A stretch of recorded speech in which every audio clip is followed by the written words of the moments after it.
അല്ല എവരിവൺ, പെട്ടെന്നുണ്ടാവുന്ന നടുവേദന എന്നുള്ള കംപ്ലൈന്റുമായി വരുന്നവർക്ക് പലപ്പോഴും നമ്മൾ ഇൻവെസ്റ്റിഗേറ്റ് ചെയ്ത് കഴിഞ്ഞപ്പോൾ ഈ ചൂട് കൂടിയ സാഹചര്യത്തിൽ അത് യൂറിൻ്റെ ഇൻഫെക്ഷൻ, മൂത്രത്തിൽ പഴുപ്പ് ആവാനുള്ള ചാൻസുകൾ കൂടുതലാണ്. അപ്പൊ അതുകൊണ്ടാണ് ഈ വീഡിയോ ചെയ്യുന്നത്. മെയിൻ ആയിട്ട് പേഷ്യൻസ് കംപ്ലൈന്റ് ചെയ്യുന്ന ബാക്ക് കേക്ക് ആയിരിക്കും.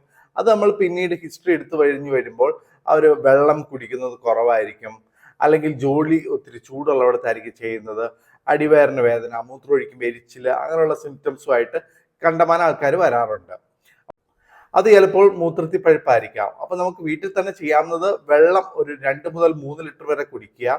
എന്നിട്ടും കുറവില്ലെങ്കിൽ സിട്രാൽക്ക, അതായത് സിട്രാൽക്ക എന്ന് പറയുന്ന ഒരു സിറപ്പ് 15 ml എടുത്ത് ഒരു ഗ്ലാസ് വെള്ളത്തിൽ 3 നേരം കുടിച്ചു നോക്കുക.